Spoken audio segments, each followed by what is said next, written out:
Okay, we are making a cute picture of three cardinals in the snow, resting on a branch. And an artist for inspiration might be John James Audubon because he made so many beautiful natural bird pictures. So I am going to start about halfway up the paper, maybe just like a little bit lower than halfway, and I'm going to make a line going across for my branch. And then I'm just going to make that line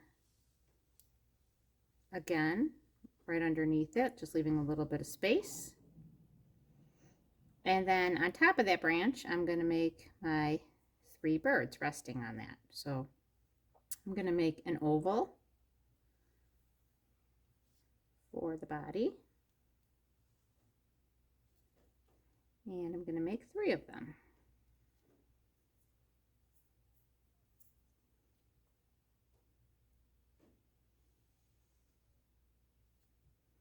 An easy way to make an oval might be to make a U shape and then finish it off on top.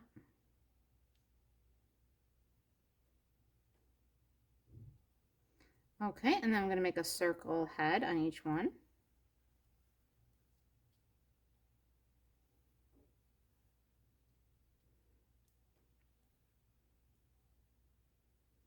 And then they each have like a little tail sort of hanging behind the branch. So I'm just going to go draw down to the branch, skip over the branch, and then continue my line. Draw straight over, and then back up. So maybe it's kind of like a rectangle. Okay, I'm just going to do the same thing on each one. Skip over the branch, come over a little bit, and then connect back up. Okay, this one more time. Skipping over, going across, connect back up. And you would probably draw this with pencil. In case you make a mistake, then you can erase it. All right, I'm gonna draw some little feet for my birds. Just three little lines resting on the branch there. And then I'm gonna draw the face. So we've got circles for the eyes. And a little bit smaller circle. Each one.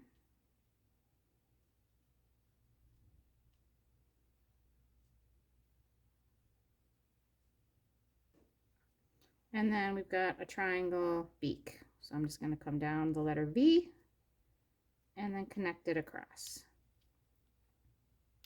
V, connect it across. Letter V, connect it across. Okay. Also on my branch, I made some just little smaller branches hanging off. So in between where I had space, just making the line come down.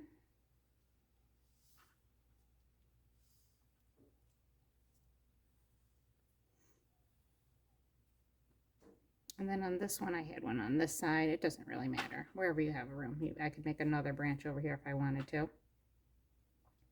And then I just made a few little lines coming off of those branches.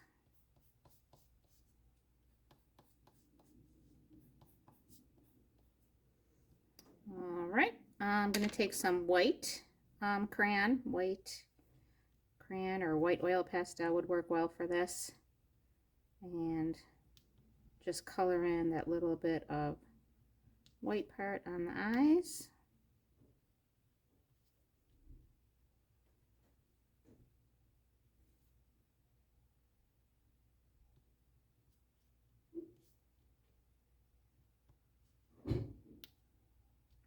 And it's blending in a little bit with my black crayon. It's a little grayish. That's okay. No big deal.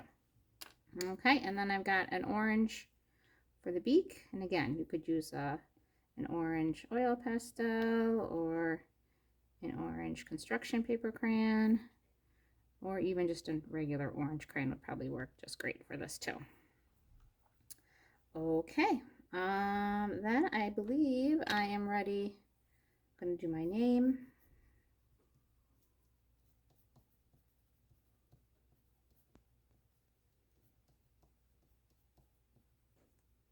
Okay. So then my students at this point, I would probably have them outline with a black crayon over their lines, because these would originally be done with pencil.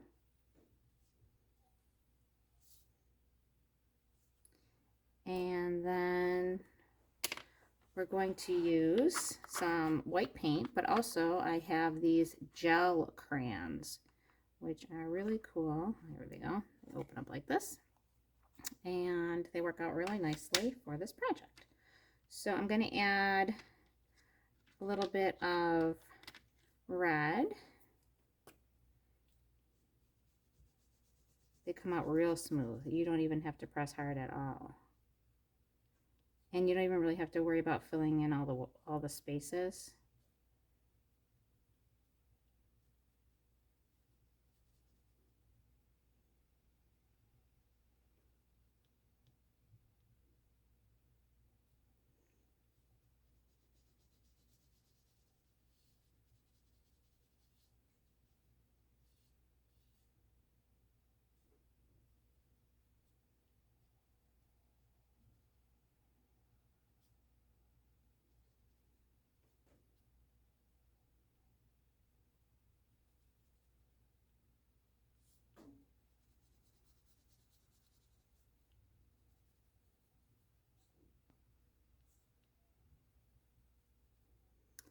Okay.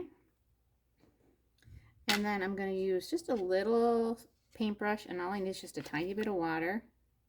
Okay, move my brush gently inside of the cup if I need to get some extra water off.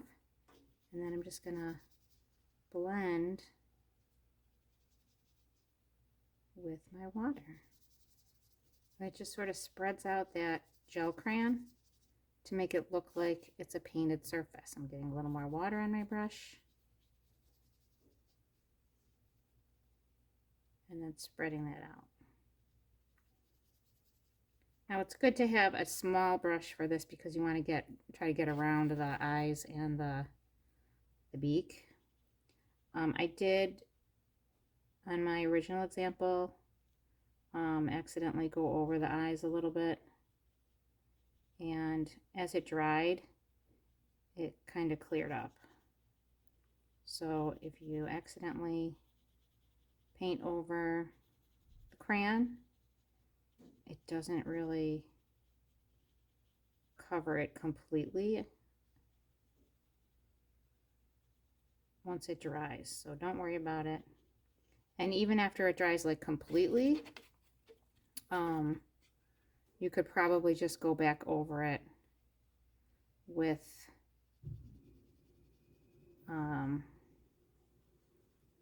your white crayon again, or definitely a white oil pastel. It pretty much covers anything with a nice solid line.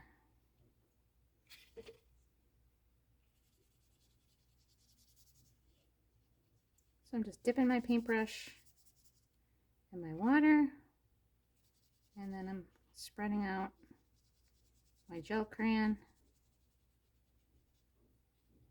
to paint it. Now if you don't have a gel crayons at home, if you're working at home and you don't have this, you could just use regular watercolor paint or tempera paint. You could even do it on a white paper and then do some oil pastels or crayons for the snowflakes, and then lightly paint the sky blue. I've done that before with this project. Use what you have.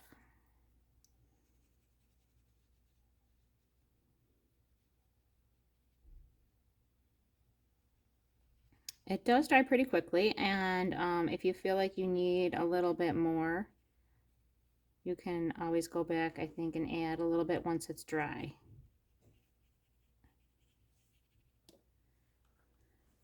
Okay, and then I added some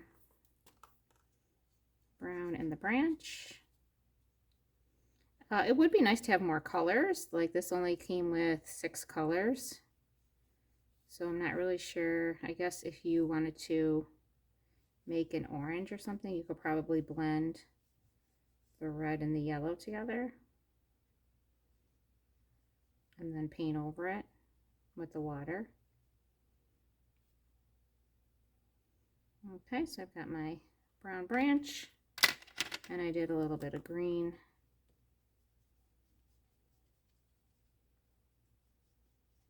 Like pine needles maybe.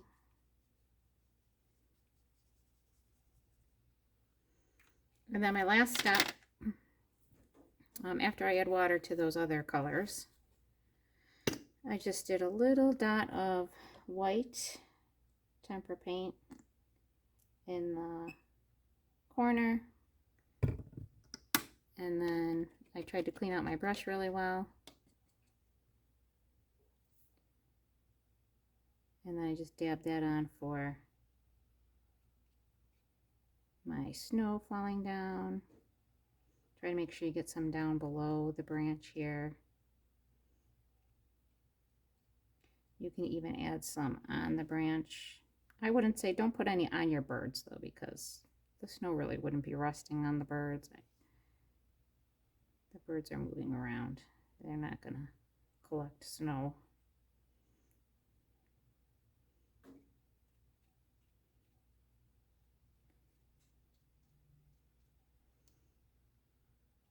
And then whatever I had left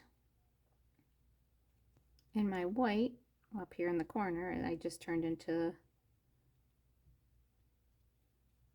the moon or the sun in the sky.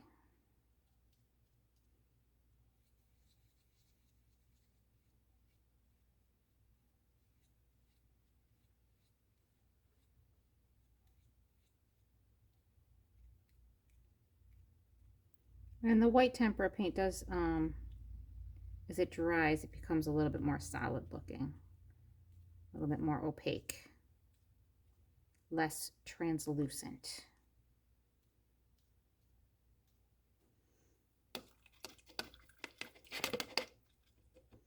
I'm just cleaning out my brush real well after that.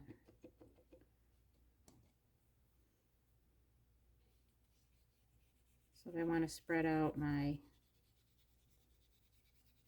brown crayon, gel crayon, and if I want to spread out my greenery, just adding a little bit of water on there. All right, and good luck with yours. I hope it turns out just wonderfully for you.